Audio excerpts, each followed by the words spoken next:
Bonjour à tous, j'ai le plaisir aujourd'hui de recevoir Benjamin Lebeau, directeur général de la société de gestion Alderan. Bonjour Benjamin, comment ça va? Bonjour Jérémy, ça va plutôt pas mal, merci. Super, eh bien, écoute Benjamin, je suis ravi de te recevoir aujourd'hui puisqu'on va parler d'investissement immobilier dans l'actif immobilier tertiaire, notamment logistique et locaux d'activité, puisqu'Alderan c'est une société de gestion de fonds immobiliers qui a la particularité, c'est que c'est la première société de gestion à avoir créé en 2019 une SCPI, donc Société civile de placement immobilier, dédiée aux actifs immobiliers de logistique et de locaux d'activité. Et cette SCPI a connu un franc succès auprès des investisseurs, puisque entre 2019, qui est la date de création, et aujourd'hui, au 30 juin 2023, vous avez collecté un peu plus de 1 milliard d'euros auprès de 18 000, plus de 18 000 investisseurs associés. Et vous avez investi cette collecte sur un peu plus de 130 actifs immobiliers en France et de façon un peu plus minoritaire, un peu moins de 15% du patrimoine, en Espagne et en Italie. Et vous avez distribué en 2022 5,5% de rendement locatif aux porteurs de parts et aux détenteurs de parts. Donc déjà bravo pour ce succès. On va aujourd'hui, ça amène plein de questions, tout ça, dans le contexte actuel, puisque bah voilà, on peut se demander comment un tel rendement locatif, enfin un tel taux de distribution est possible dans un contexte où la moyenne du marché des CPI tourne plutôt autour de 4,5%. On va voir si c'est tenable dans la durée. On va parler un peu du marché immobilier tertiaire, logistique et locaux d'activité, sa spécificité. Et on verra un peu quelles sont les perspectives pour les prochaines années, ou en tout cas, on essaiera de déceler des tendances ensemble. Donc, merci beaucoup, Benjamin, d'être là, parce que ça va être un épisode qui va être riche et je pense que ça va intéresser beaucoup d'abonnés et d'auditeurs, puisque en ce moment on entend parler beaucoup de baisse des prix sur les marchés immobiliers. On va voir un peu ce qu'il en est sur la logistique et les locaux d'activité. Donc Benjamin, est-ce que tu peux, dans un premier temps, pour recontextualiser un peu tout ça, nous dire déjà qu'est-ce que c'est que la logistique et les locaux d'activité, parce que ça parle pas forcément à tout le monde par rapport à, on connaît plus traditionnellement le bureau, les commerces, le logement par exemple, nous expliquer qu'est-ce que c'est que quelles sont les spécificités qu'il peut y avoir sur ce marché par rapport à d'autres classes d'actifs immobiliers. Avec plaisir, merci Jérémy également de me donner l'occasion d'expliquer un petit peu plus en détail cette classe d'actifs. Effectivement, donc la logistique et les locaux d'activité, c'est une classe d'actifs, c'est une classe d'actifs et d'investissements immobiliers, mais qui en réalité recouvre une palette assez large de bâtiments et qui parle probablement un peu moins au grand public et aux investisseurs particuliers, puisque c'est une classe d'actifs qui opère aussi beaucoup en B2B et donc qui est moins visible. Néanmoins, je pense que tout le monde, quand on parle de logistique, visualise très bien ces plateformes de stockage. Donc ça, c'est l'un des volets de l'immobilier logistique. C'est effectivement des surfaces, ce sont des surfaces de stockage. Donc ce sont ces entrepôts de 20 000, 50 000, voire 100 000 mètres carrés un peu plus récemment, dites ces plateformes XXL qu'on voit bord des autoroutes, au niveau des échangeurs. Mais la logistique, ce n'est pas que le stockage des marchandises, c'est aussi toute une logique de distribution et de transport. Donc pour ça, il faut des sites qui sont aussi adaptés à cette activité de transport. Donc ce sont généralement des sites sur lesquels on stocke, mais en plus petite quantité, des marchandises, et on s'occupe de toute la flotte, notamment de camions qui distribuent les marchandises. Ce sont des sites qui ont la chance d'être des grands terrains déjà artificialisés pour accueillir les PL et qui peuvent constituer des réserves foncières intéressantes. Il y a aussi les sites dits de messagerie. Donc là, on est plus sur le dispatching des marchandises et des colis, donc avec des locaux qui sont plus bas et qui ont juste vocation à assurer d'un côté l'entrée des marchandises, la réalisation des colis, et de l'autre l'expédition vers le client final. Donc on est dans de l'immobilier qu'on appelle dit de cross-dock ou de messagerie. Cette classe d'actifs regroupe aussi des bâtiments dits d'activité, donc qui hébergent en réalité toute l'activité de tout le tissu industriel et de PME, PMI de notre pays pour des activités de production, de stockage, d'assemblage. Et ce sont ces bâtiments qu'on trouve dans toutes les zones d'activité à proximité de nos centres urbains. Et il y a une petite nouveauté aussi assez récente qui a vu le jour avec notamment la promesse client euh, du fameux Amazon d'une livraison toujours plus rapide, qui a vu l'émergence, qui a permis le développement et l'émergence d'une nouvelle typologie d'actifs en logistique, qui est la logistique urbaine, où là, ce qui compte, c'est véritablement la localisation et la proximité immédiate avec le client, ce qui fait que les utilisateurs et les exploitants logistiques, enfin de la logistique et du transport, sont capables d'accepter des caractéristiques de bâtiments un peu moins spécifiques, un peu moins idéales, donc peut-être moins de hauteur, une configuration un peu moins type boîte permettant un stockage aisé, mais en contrepartie d'une localisation au plus proche du client. Et donc ce sont tous ces locaux qu'on retrouve notamment dans certains même centres-villes ou à proximité immédiate des villes qui constituent les locaux de logistique urbaine. Donc voilà, à travers, sous une appellation finalement très, très générique de la logistique, on retrouve en réalité des bâtiments qui ont des caractéristiques parfois assez divers. Ok, merci pour ce focus pour qu'on comprenne bien. Maintenant qu'on a compris un peu plus ce que c'était que la logistique et les locaux d'activité, donc qui est le domaine d'investissement de la SCPI Activimo, ce qui serait intéressant d'expliquer aussi aux gens qui nous écoutent, c'est comment on crée de la valeur sur cette classe d'actifs, parce que autant euh, on va dire, c'est assez intuitif de se dire, j'ai un beau bureau avec de la belle pierre, par exemple, pour prendre l'actif, par exemple le bureau haussmannien à Paris, ou même des bureaux en centre-ville d'une ville comme Bordeaux ou Lyon, où il y a une valeur foncière qui est assez visible et intuitive, on va dire, quand on regarde les actifs, ou même dans l'immobilier de logement, ou même dans les commerces de centre-ville, on se rend bien compte qu'un pied d'immeuble, par exemple, ça a une certaine valeur foncière. C'est plus difficile d'appréhender la valeur d'un actif de logistique et de locaux d'activité, puisque comme tu l'as présenté, la façon dont c'est présenté, c'est en fait on va dire des murs en tôle, entre guillemets, sans. Là, je fais exprès de présenter le tableau un peu comme ça, parce que c'est le premier sentiment qu'on a. Quand on voit une photo d'un entrepôt, tu citais tout à l'heure Amazon, mais bon, en grande distribution, par exemple, sur des centrales d'achat, quand on voit des entrepôts logistiques, on se dit pas tout de suite que c'est quelque chose qui a une valeur intrinsèque qui est très forte, valeur foncière très forte. Donc voilà, est-ce que tu peux nous parler un peu des valeurs, comment ça se valorise un actif de logistique, pourquoi ça a de la valeur du coup, et pourquoi on peut aujourd'hui attendre des rendements peut-être plus élevés que ce qu'on peut trouver dans d'autres classes d'actifs en immobilier tertiaire. Ouais, il y a beaucoup d'éléments de réponse et je vais essayer de les séparer. Alors, si ma présentation a induit que la logistique, ce sont uniquement des boîtes en tôle, j'ai échoué.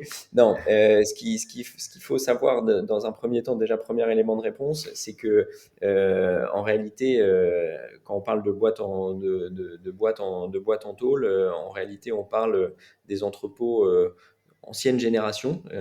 C'est vrai qu'il y étaient des entrepôts relativement simples, simple bardage métallique, peu d'isolation, peu de technicité à l'intérieur des bâtiments, ce qui n'est plus du tout le cas aujourd'hui. Il y a eu une vraie évolution sur à la fois l'architecture extérieure des bâtiments, mais aussi une vraie technicité qui s'est mise en œuvre sur ces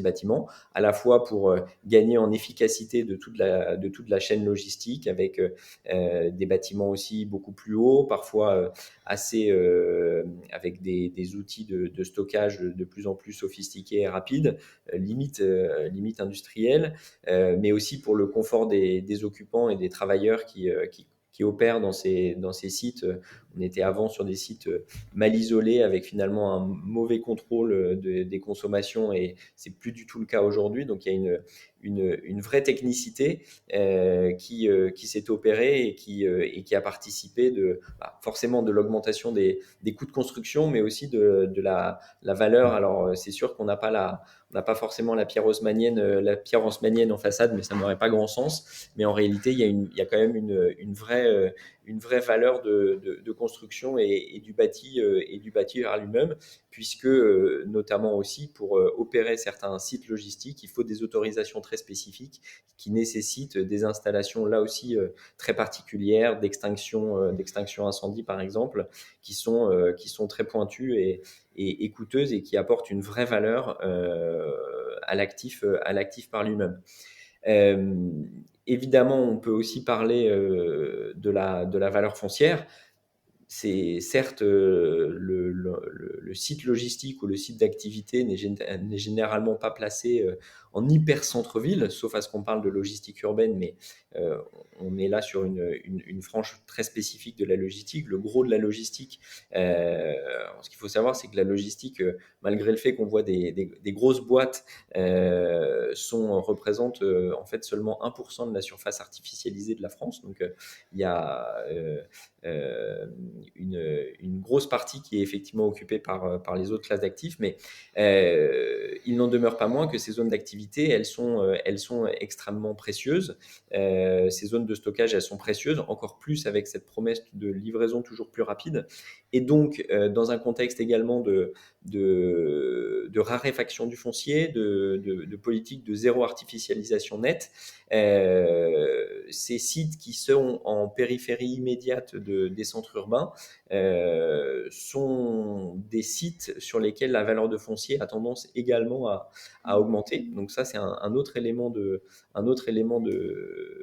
création de valeur. Et enfin, comme tout produit financier, l'immobilier comme produit d'investissement, c'est devenu un produit financier. Donc, en fait, il a de la valeur et la valeur se crée à partir de son occupation locative qui génère des loyers qui fondent le rendement et la performance des différents produits. Et donc, ce qui crée la valeur aussi sur cette classe d'actifs, c'est principalement une forme de fondamentaux locatifs qui sont extrêmement bons, puisqu'en réalité, la demande locative est très forte. Ça, c'est porté par différents sous-jacents et fondamentaux économiques qui sont différents du bureau. L'élément générateur pour le bureau, c'est surtout la création nette d'emplois. Et puis aussi, après, un nouvel enjeu qui est apparu avec le Covid, c'est le fait que les collaborateurs aillent effectivement au bureau. Là, c'est un autre sujet, mais c'est vraiment le marché de l'emploi qui est l'élément macroéconomique sous-jacent du bureau. L'élément macroéconomique pour le commerce, c'est plutôt la consommation, même si là aussi, il y a toujours des petits biais qui sont apparus avec le e-commerce qui rend moins nécessaire l'existence ou la présence de commerce physique, mais là aussi, c'est un autre sujet. Ce qui est en réalité, ce qu'il faut noter pour la logistique, c'est que les fondamentaux et les sous-jacents, ils sont plutôt en croissance très positive. Je vais enfoncer une porte ouverte, mais l'essor du e-commerce ne se dément pas et c'est consommateur de mètres carrés, de stockage, de sites de transport. Et donc, ça, c'est bon pour l'immobilier logistique et ce qui explique que la demande reste forte. Il y a aussi une réelle volonté de réindustrialiser la France et tout ça aussi, c'est générateur de nouveaux besoins. Donc, d'une façon générale, on est dans un contexte de marché où l'offre est assez est robuste et soutenue. La demande locative est robuste et soutenue. L'offre locative, elle reste quand même contrainte dans un marché qui est celui de l'existant, puisque c'est de plus en plus difficile d'aller développer de nouvelles opérations pour absorber cette demande forte. Parallèlement à ça, en France, on bénéficie en plus d'un marché dans lequel les valeurs locatives sont restées pendant de très nombreuses années extrêmement maîtrisées, notamment par rapport à nos voisins européens. Donc, tout ça, ça fait une forme éléments et des leviers de création de valeur extrêmement importants qui font que la logistique et les locaux d'activité ont pendant très longtemps été un, un segment d'investissement qui permettait de générer des rendements haute fourchette. Et c'est la raison pour laquelle on a aussi décidé de créer cette SCPI en 2019. C'était en quelque part donner accès à ce segment d'activité à l'investisseur particulier, puisque c'était un segment d'investissement qui était plutôt réservé à une clientèle d'investisseurs institutionnels, parce que classe d'actifs sur laquelle il faut être vraiment sachant pour pouvoir opérer. Et tout l'enjeu a été de donner accès à ces rendements haute fourchette à l'investisseur particulier à travers la SCPI. Et dernier point, last but not least, c'est effectivement dans cette construction de la valeur de l'investissement. Tu parlais tout à l'heure de l'immeuble haussmannien situé en centre-ville. Ce qui lui donne la valeur, c'est toujours finalement le fait que l'immeuble va pouvoir continuer à être exploité et générer un revenu lié à son occupation. Alors, l'intérêt d'un immeuble haussmannien, par exemple, je ne dis pas que c'est simple, mais il peut y avoir de la reconversion, c'est-à-dire qu'il peut servir d'habitation, il peut servir de bureau, il peut servir de commerce en pied d'immeuble, etc. Donc héberger toute une série d'activités. On a certains immeubles aujourd'hui en pied d'immeuble qui hébergent cette activité de logistique urbaine. Donc ce qui est important pour les bâtiments, et ça c'est un vrai fondamental de l'investissement immobilier d'une façon générale, c'est la durabilité des bâtiments, et ça joue aussi dans leur possibilité de reconversion. Et de ce point de vue-là, ce qui est extrêmement intéressant dans l'immobilier logistique et l'immobilier d'activité, c'est que certes, c'est un bâtiment alors sans la pierre haussmannienne, mais qui a l'avantage d'être relativement simple et relativement réversible. Et d'ailleurs, c'était un peu l'idée initiale de Activimo, qui s'appelle Activimo, qui s'appelle pas Logistique Imo. C'était effectivement de se dire que on a aujourd'hui en France sur ce marché toute une série de bâtiments d'activité qui sont certes donc simples, mais qui ont de la hauteur, de la bonne charge au sol, des aires de manœuvre autour pour circuler, et surtout qui sont situés à proximité des centres urbains et donc de ce qui constitue aujourd'hui les nouvelles zones de chalandise, que ce soit en B2B ou en B2C avec l'utilisateur final. Et donc notre conviction, c'était que ces bâtiments d'activité demain vont être encore transformables, vont devenir transformables et vont être capables d'accueillir encore plus de demandes locatives, parce qu'ils ne vont pas seulement héberger l'activité et le tissu industriel PME, PMI, mais aussi les demandes des acteurs de la logistique urbaine. Et donc la création de valeur, elle vient par ces différents critères, à la fois la qualité du bâti, à la fois le foncier, le flux locatif, mais aussi il faut que ce flux locatif il soit extrêmement pérenne, et c'est là qu'intervient la durabilité et la réversibilité des sites. Et quand on est sur des sites qui sont finalement assez peu contraints, on peut faire jouer à plein régime cette réversibilité des bâtiments. Et c'est là qu'intervient aussi le savoir-faire d'une société de gestion qui a cette capacité et ce property management de connaître les locataires et de les accompagner. Et on parlera un peu plus longuement du savoir-faire d'Alderan dans un second temps dans cet échange. Mais je voulais revenir 2 minutes sur un point que tu as évoqué, c'est justement, tu disais qu'un des fondamentaux, enfin, un des fondamentaux économiques qui fait que la logistique, les locaux d'activité, la logistique urbaine est poussée de l'avant, c'est-à-dire être plutôt sur une tendance porteuse à long terme, c'est le développement et l'essor du e-commerce notamment. Et un constat qui a pu être fait si on analyse un peu l'évolution du marché depuis le Covid, par exemple, c'est qu'il y avait une certaine tendance à un effet de mode en disant, ben voilà, il y a le développement du e-commerce, donc la logistique c'est porteur, et donc il y a beaucoup d'acteurs institutionnels qui sont venus sur ce marché-là, donc des CPI, des OPCI et d'autres types des assureurs qui sont venus sur ce marché-là. Donc il y a eu une concurrence plus accrue sur le marché si on regarde un peu les chiffres. Voilà, des volumes de transactions beaucoup plus importants en 2020 et en 2021 qu'à l'habitué, ce qui a eu pour conséquence de comprimer les taux de rendement des actifs Donc après, évidemment, on est sur des marchés à plusieurs vitesses. On fait des généralités en disant, on prend souvent l'exemple des taux dits prime, c'est un peu la référence pour pouvoir comparer les différentes classes d'actifs et les différentes années.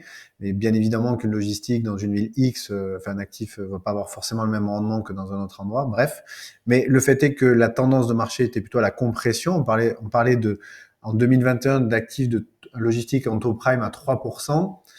Et aujourd'hui, on est plutôt sur une tendance à une décompression des taux, du fait Clairement. de la baisse des valeurs, mais aussi d'une augmentation des loyers enfin, facturés aux locataires. Ce qui du coup m'amène à cette question, et là je vais te titiller un peu, Benjamin, mais c'est volontaire, c'est parce que est-ce que finalement à un moment donné la logistique, il n'y a pas eu un effet de mode qui a fait que les valeurs ont fortement augmenté à l'achat, et une SCPI qui déploie sa collecte le fait à un moment donné à différents points de marché et dans différents contextes. Et donc du coup, la question c'est est-ce que finalement au niveau des perspectives, on n'est pas en train de voir une tendance à la baisse des valeurs parce que le marché il a son effet de mode qui est passé, donc du coup aujourd'hui euh, le patrimoine détenu par un fonds immobilier de logistique a plutôt tendance à se déprécier, enfin pas déprécier, mais en tout cas à perdre un peu de valeur. Euh, voilà, c'est quoi un peu les perspectives du marché? Est-ce qu'il n'y a pas un effet de mode derrière nous? Est-ce que le marché est toujours, alors qu'on voit que les valeurs baissent, est-ce qu'il est, il est toujours, c'est toujours le bon moment d'investir aujourd'hui en logistique? C'est quoi la position que vous avez chez Alderan par rapport à ces remarques qu'on peut faire sur un effet de mode passé? Alors, clairement,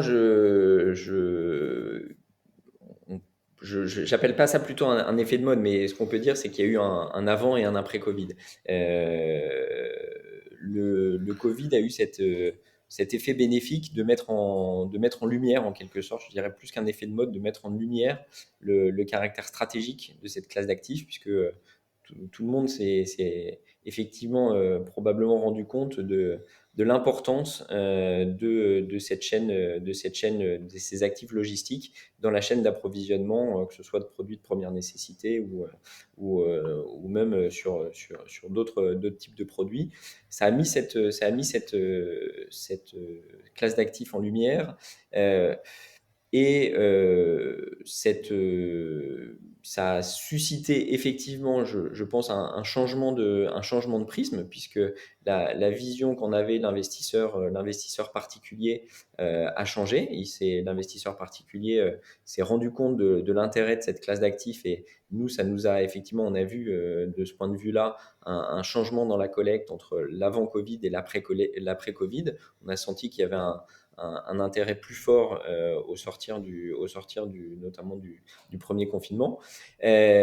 Pour les investisseurs plus institutionnels, certains avaient déjà de la logistique dans leur portefeuille, mais c'est sûr que c'est un mouvement de marché qui s'est combiné avec d'un côté une classe d'actifs qui est devenue plus visible et qui a démontré à la fois sa résilience et son caractère stratégique, et de l'autre, des classes d'actifs qui ont souffert pendant le confinement. Après, la question est, ça peut faire l'objet d'un deuxième podcast, mais Mmh. quel est l'avenir du bureau, quel est l'avenir du commerce, mais en tout cas, fin 2020, c'était effectivement pour les investisseurs des classes d'actifs sur lesquelles il y avait des réelles interrogations. Et donc, ça a logiquement mené effectivement à un intérêt fort des investisseurs pour cette classe d'actifs. Quelque part, nous, on s'est dit, bah, quelque part, ça nous donne raison. Mmh. On a dit très vite qu'il fallait investir et que donner accès à cette classe d'actifs aux investisseurs particuliers. Et on avait le véhicule pour ce faire. C'est vrai que c'est vrai qu'il y a eu beaucoup de compétition et une pression à la baisse, enfin, sur les taux de taux de rendement, ce qu'on a pu observer. Et d'ailleurs, enfin, je vais venir peut-être sur un sujet que tu souhaitais évoquer, mais effectivement, c'est la raison pour laquelle notamment on a acheté plus cher dans ce contexte très concurrentiel, et c'est notamment la raison pour laquelle la performance, la première année de la SCPI était à 6%. On a versé en 2020 à nos souscripteurs une performance de 6%. Et l'année suivante, on a versé que 5,50, même si le 5,50 reste très, très, très, très haute fourchette par rapport à la moyenne des CPI, mais parce qu'on n'est pas complètement étranger au marché. Dans un marché où on achète plus cher, effectivement, ça a un impact sur le taux de distribution, sur le taux de distribution immédiat. Néanmoins, comme le marché restait avec des fondamentaux extrêmement robustes, ce que je disais tout à l'heure aussi sur les valeurs locatives, a en fait été initié, enfin, il y a eu un mouvement de hausse des valeurs locatives qui a commencé aussi peu de temps après le Covid. Et donc, un marché et des taux qui restent quand même portés par une augmentation des loyers. En parallèle de ça, on a eu aussi le début de l'inflation qui est un index d'évolution des loyers en place qui a porté aussi une distribution locative forte. Donc, ces éléments de marché ont fait qu'effectivement, il y a eu une pression à la hausse sur les valeurs. Néanmoins, ça s'est combiné aussi avec d'autres éléments, c'est-à-dire que on avait fait le choix très vite, notamment de notre côté, de ne pas avoir recours à l'effet de levier.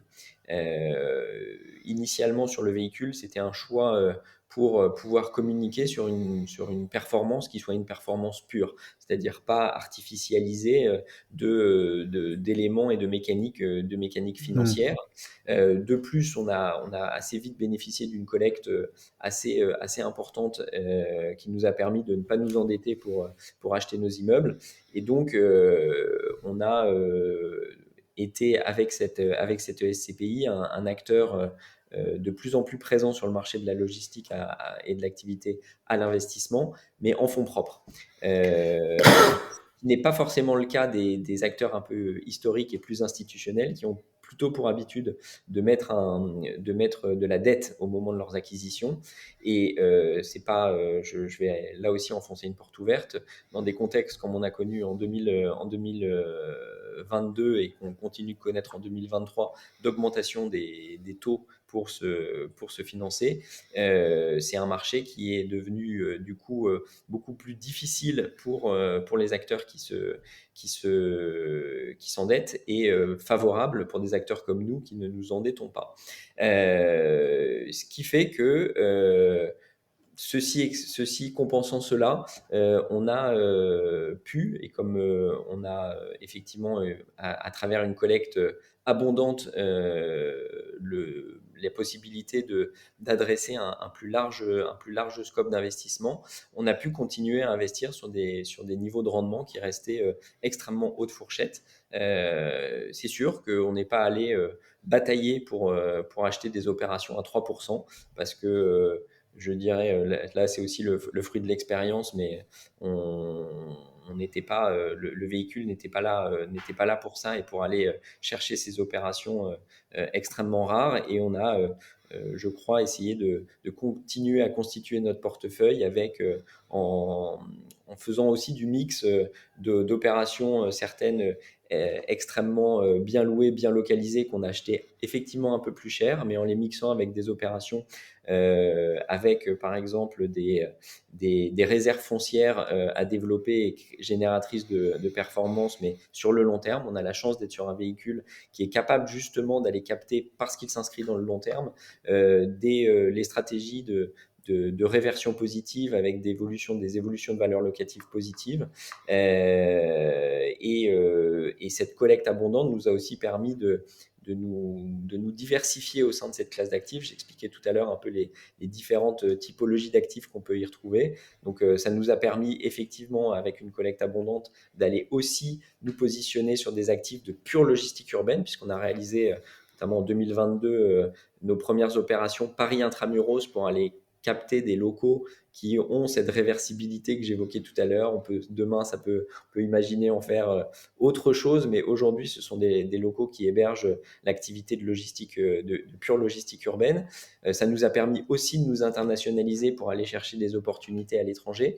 Et donc, c'est cette diversification et cette capacité à aller chercher des opportunités avec des leviers de valeur à long terme qui nous a permis de passer ce moment de marché avec une concurrence accrue.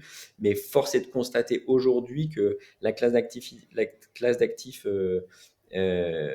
immobilier logistique, c'est peut-être l'une de celles qui a connu le repricing et le réajustement de valeur le plus rapide et le plus significatif déjà fin 2022, ce qui nous laisse à penser qu'effectivement aujourd'hui il y a véritablement de belles opportunités à aller saisir dans un contexte bien moins concurrentiel, puisque aujourd'hui on souffre un peu moins de la concurrence de nos amis qui s'endettent.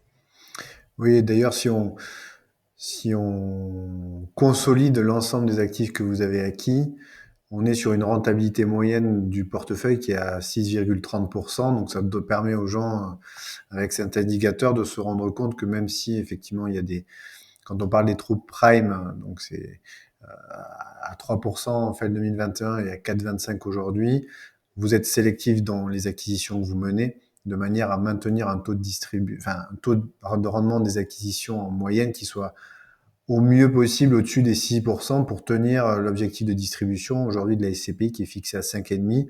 Évidemment, on l'a dit au départ, ce qui était annoncé aux investisseurs, c'était plutôt au-dessus de 6, mais les contextes de marché ont évolué. Et vous avez repositionné l'objectif de distribution à 5,5 de manière à ce qu'il soit tenable et entendable. Et de toute façon, les gens sont à même de comprendre que vous achetez de l'immobilier et donc vous êtes aussi vous suivez le cycle de la classe d'actifs sur lequel vous êtes positionné. Et il y avait un cycle de prix plutôt élevé sur le marché en 2021 et 2022. Et comme tu le disais, ce repricing vous permet aujourd'hui de vous positionner de nouveau sur des opportunités d'investissement qui permettent de dégager un peu plus de rentabilité. Et vous avez aussi déployé une dynamique d'investissement au niveau européen, puisque vous avez acheté à peu près 10 actifs en Espagne. Et d'ailleurs, ce qui me menait à cette question, c'est est-ce que les fondamentaux que tu évoques sur le marché français sont les mêmes au niveau européen et du coup, pourquoi l'Espagne et pourquoi pas un autre pays au final? Oui, juste peut-être pour finir sur cette question des valeurs, parce que c'est aussi illustratif et ce sont les raisons pour lesquelles je reste extrêmement confiant, c'est que la performance de la SCPI, elle est fondée sur la distribution et les loyers. On est quand même élément important de ce cycle que tu évoques, c'est que ce qu'on a pu constater sur les valeurs d'expertise des actifs, notamment on a fait l'exercice au 31 décembre 2022. Ce qu'on a constaté, c'est que tous les actifs qui avaient été achetés avant, donc au cours des années 2020-2021, ont pris de la valeur en fin d'année Hmm. 2022. Alors c'est parce qu'on avait bien acheté, parce qu'on a bénéficié effectivement dans certains cas d'une revalorisation des loyers ou d'une indexation favorable. En tout cas, le portefeuille existant à l'année précédente a pris de la valeur. Ce qu'on a constaté, c'est vrai, c'est une très légère diminution de l'ordre de 3% de la valeur globale du portefeuille acheté en 2022 sur sa valeur 31/12/2022. C'est l'illustration de ce repricing qui est intervenu. De notre côté, le repricing a été relativement modeste puisque 3%, c'est effectivement relativement maîtrisé parce que effectivement, euh, on a essayé de cibler nos investissements sur des opérations qui effectivement restaient dans ces étiages de rendement qui nous semblaient intéressants. On a fait jouer à fond la carte aussi de l'opérateur capable d'acheter sans dette et donc de maintenir des prix d'acquisition qui nous semblaient confortables. C'est vrai qu'il y a eu ce pic de valeur. Néanmoins, les fondamentaux que j'évoquais restent positifs puisque l'évolution de valeur et de loyer, elle est uniquement au début. Là, on a constaté une évolution qui a commencé il y a effectivement 2-3 ans. On a encore évolué à peu près de 10% sur les évolutions de valeur locative sur l'année dernière. Et ce n'est que le début, puisqu'effectivement, on est resté en France avec des niveaux de valeur locative très, très maîtrisés. J'en viens du coup aussi à cet autre élément qui est l'internationalisation. Je parlais de diversification et l'internationalisation a été une forme de diversification qui joue aussi sur la performance. Ce qui est important de dire aussi, c'est que acheter en France, c'est très bien, c'est un marché avec des fondamentaux extrêmement solides, mais en revanche, parfois ça prend du temps, notamment ce que ne savent pas forcément tous les investisseurs particuliers, c'est que ils le savent à l'échelle de l'acquisition de leur maison ou de leur appartement, mais il y a des périodes de préemption qui pèsent sur les délais d'acquisition, puisque classiquement c'est 2 mois et demi entre la promesse et l'acte. Et cette logique de préemption n'existe pas dans les autres pays européens, ce qui nous permet d'acheter beaucoup plus vite et donc de déployer le capital collecté encore plus rapidement pour qu'il soit directement mis en loyer. Petite illustration, une dernière opération qu'on a faite en Espagne. On a visité l'opération le 15 février. Elle était acquise et entrée dans le patrimoine de la SCPI au 31 mars. Donc un mois et demi pour faire l'ensemble des due diligence et pour acheter et mettre le loyer en force au bénéfice des souscripteurs de la SCPI. C'est quelque chose qui est même pas matériellement réalisable en France par le simple fait de ces délais de préemption. Donc, un autre élément de création de valeur, c'est aussi effectivement, à travers cette diversification à l'étranger, d'aller faire jouer à fond l'effet relutif que constitue la rapidité d'exécution des opérations d'acquisition. Après, juste peut-être aussi pour expliquer pourquoi l'Espagne et on peut pas avoir une réflexion,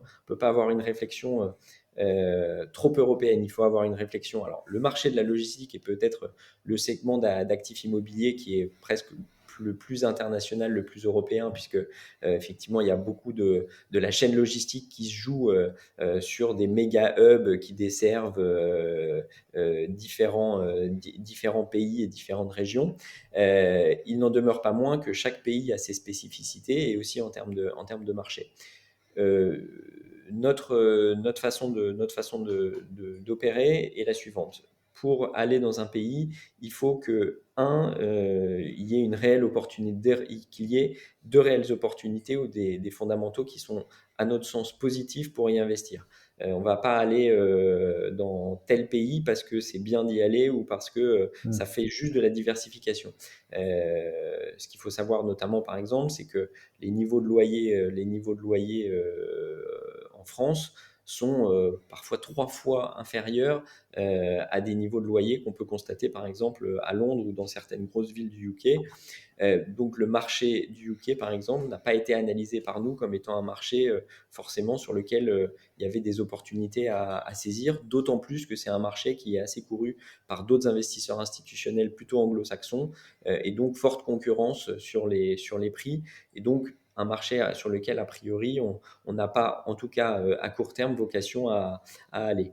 Ce qui n'est pas le cas de l'Espagne et de l'Italie, qui sont des marchés sur lesquels nous sommes allés, parce qu'on avait identifié effectivement des fondamentaux, alors aussi d'infrastructures de transport, d'évolution de la demande et de positionnement des valeurs locatives qui nous semblaient effectivement de même nature que ceux de la France. Deuxième critère systématique pour nous, c'est que la mécanique fiscale soit intéressante. puisqu'il y a forcément des conventions fiscales de traitement pour des investissements hors de nos frontières, pour des porteurs de parts qui sont essentiellement quand même franco-français. Et donc là aussi, on fait une analyse préliminaire sur les pays identifiés pour s'assurer que la fiscalité est plutôt génératrice de performance et améliore la performance plutôt qu'elle ne la dégrade, puisque ça sert à rien d'aller chercher des opportunités si c'est pour tout soit démoli par une fiscalité qui nous plombe. Donc ça, c'est le côté analyse préliminaire fiscale. Et le troisième critère, c'est effectivement que nous restons sur des métiers essentiellement locaux qui nécessitent d'avoir une connaissance fine, précise des marchés, des évolutions de marché, des sous-secteurs et également une présence forte auprès des locataires et des utilisateurs. Ça, c'est effectivement une particularité chez nous, c'est que la gestion locative est internalisée. Donc ça, c'est vrai pour nos actifs en France, mais on souhaite conserver cette proximité avec nos locataires qui est en fait sans doute l'élément le plus important de la valeur des actifs. On le souhaite le conserver sur les pays étrangers. Et donc, dans chaque pays cible, on a constitué ou on constitue on travaille avec un operating partner de confiance qui est nos yeux, nos bras et notre relais local pour assurer le même service et la même performance au niveau des actifs que ce qu'on fait en France.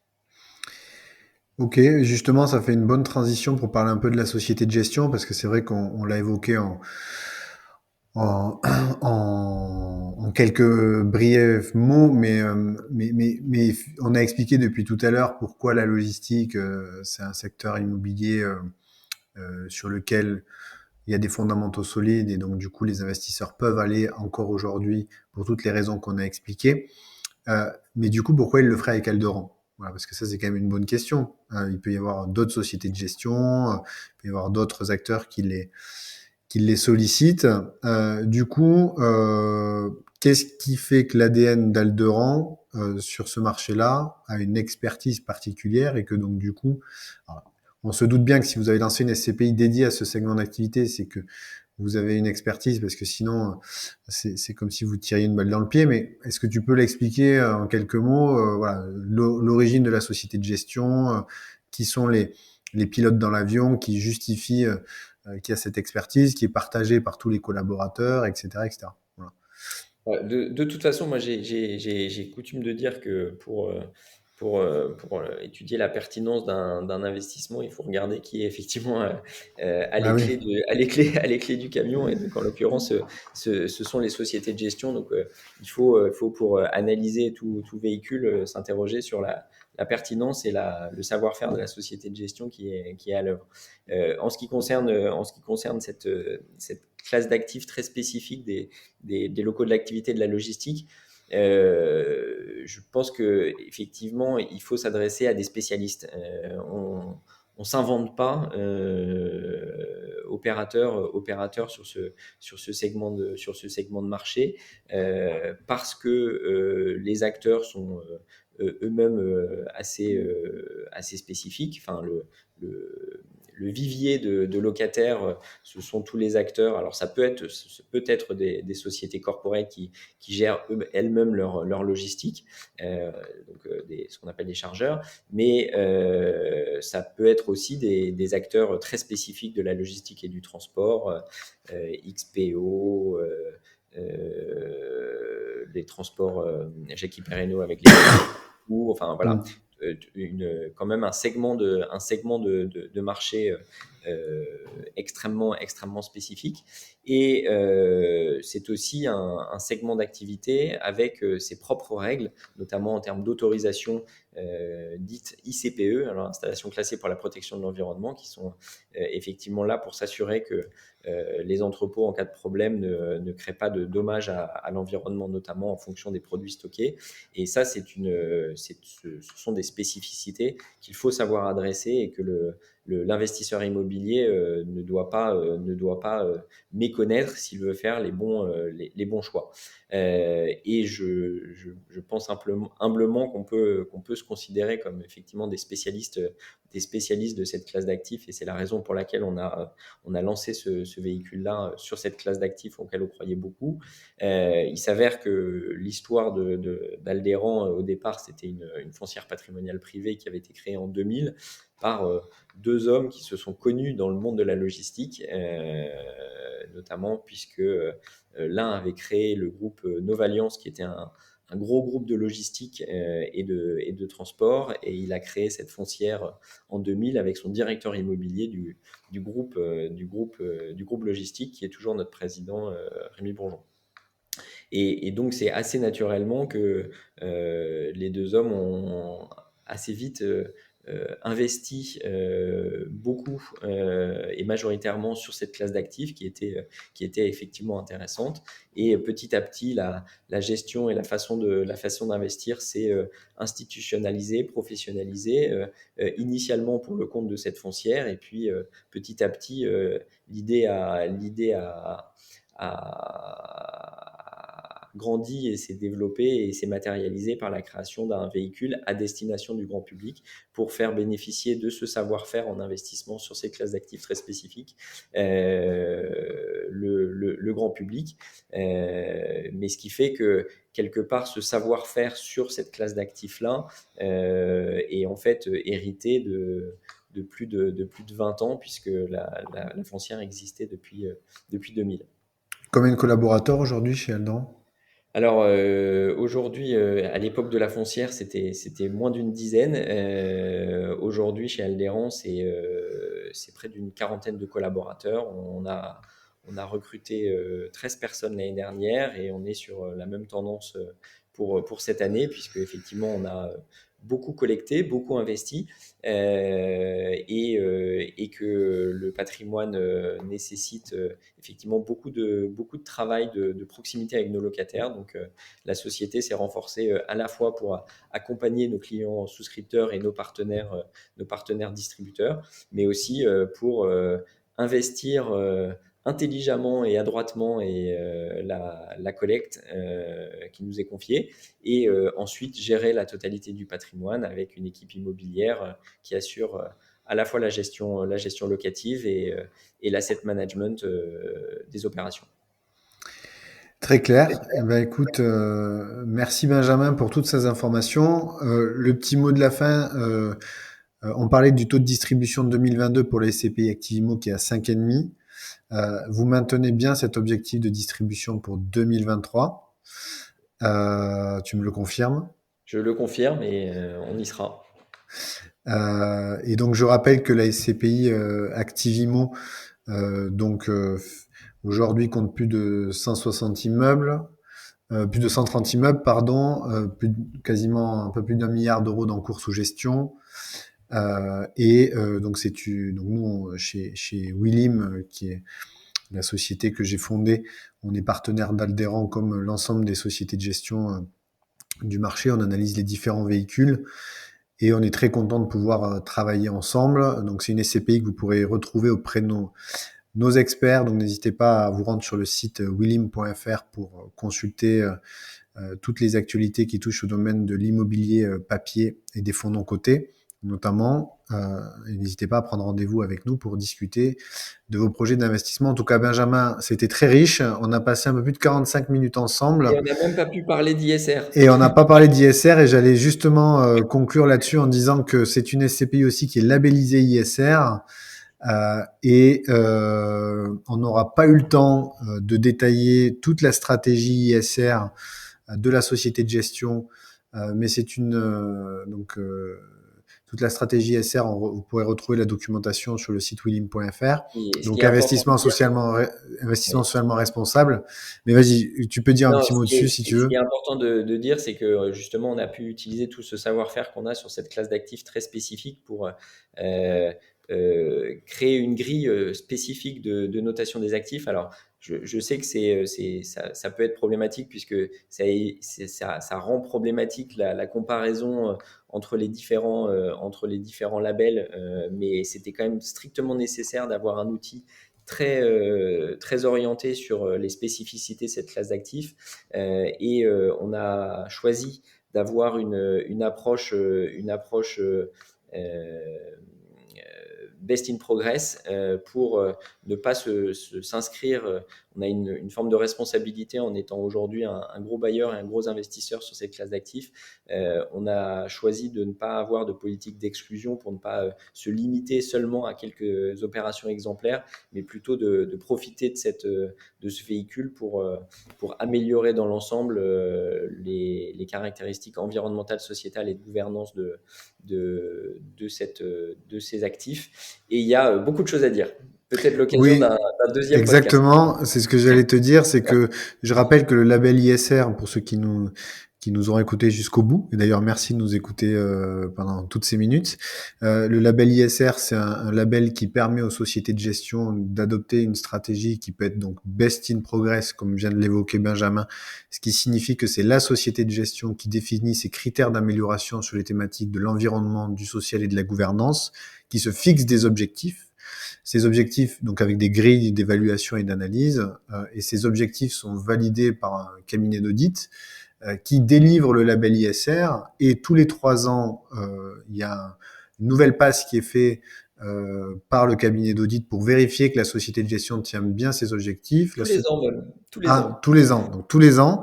Mais le label est donné pour 3 ans. Le label est donné pour 3 ans, mais Voilà. l'auditeur vient tous les ans pour vérifier que le plan d'amélioration pressenti et donné en début de labellisation ne sort pas de route. Oui, oui, d'accord. Et donc, du coup, sur les bulletins d'information trimestriels de la SCPI, sur le rapport, normalement, il y a un rapport ESG qui est délivré. On peut retrouver les notations par actif et voir la progression des notations. C'est une notation qui est donnée sur 100 en général. On voit le point de départ et là où on est au fil de l'eau, l'évolution sur certains actifs. Et il y a la notation globale qui permet de voir par rapport aux critères que s'est fixé la société de gestion en termes d'amélioration des différents critères, là où elle en est et comment elle évolue. Voilà. Et c'est ça que Benjamin voulait dire quand il disait que les leviers de comparaison peuvent être compliqués, c'est que les grilles d'analyse, bien évidemment, ne sont pas identiques pour toutes les sociétés de gestion et toutes les SCPI de la place. C'est la raison pour laquelle nous, on invite toujours nos investisseurs à regarder individuellement chaque grille et chaque rapport ESG pour se faire une idée concrète de qu'est-ce qui est fait réellement par la société de gestion. Et c'est vrai que je voulais qu'on en parle aujourd'hui un peu plus longuement, mais on fera du coup un sujet peut-être dédié à l'ISR et à la logistique, parce que je pense que si on commence à rentrer sur le sujet de l'ISR et les différentes grilles, on peut en avoir pour encore 10 minutes de plus. Et Je ne voulais pas ne pas en parler parce que c'est quand même quelque chose d'extrêmement structurant pour notre industrie d'une façon générale. oui, oui, Et, mais clairement, et en et plus, c'est des ressources financières que vous mettez en œuvre, parce qu'il faut des collaborateurs qui soient capables de faire tout ça. Et donc, du coup, c'est pas non plus dénué de sens, même si pendant un moment, il y avait un peu de presse qui décriait le label ISR immobilier comme étant un label un peu à la carte, où chacun fait un peu ce qu'il veut à sa sauce. Il y a quand même, voilà, il faut saluer quand il y a des démarches qui sont mises en œuvre pour améliorer notamment la performance énergétique des bâtiments, mais il faut savoir que le label ISR, ce n'est pas que ça. Il y a du social et de la gouvernance dedans. Et donc, c'est bien de souligner qu'il y a des ressources qui sont mobilisées par les sociétés de gestion pour travailler ces axes-là, même si tout est perfectible. Et je pense que le label ISR tel qu'il est construit aujourd'hui, il est perfectible, de manière à ce que les investisseurs, et là je me pose côté épargnant, puissent avoir des leviers de comparaison qui sont quand même plus simples. Mais en tout cas, le fait est que la société de gestion Eldorant a décidé, et c'est pas le cas de toutes les sociétés de gestion, même s'il y en a de plus en plus, a décidé de vraiment en faire un cheval de bataille sur la SCPI Activimo, puisque vous avez obtenu le label. Et donc tu as raison, c'était très bien de conclure par ça, parce que c'est une note très positive, donc je t'en remercie. Voilà. Du coup, merci Benjamin pour ta présence, du temps que tu m'as accordé, parce que ça va bientôt faire plus de 50 minutes qu'on est ensemble, et donc je sais que ton temps est précieux, donc merci beaucoup. Et je serais ravi qu'on puisse refaire ça sur un autre sujet, on verra, mais ensemble, parce que c'était très riche. Donc merci de toute la valeur que tu as apportée aux gens qui vont nous écouter. Voilà. j'espère que ça aurait pu être effectivement intéressant pour nos auditeurs. À très bientôt, Benjamin. Passe une bonne journée. Merci Jérémy, bonne journée.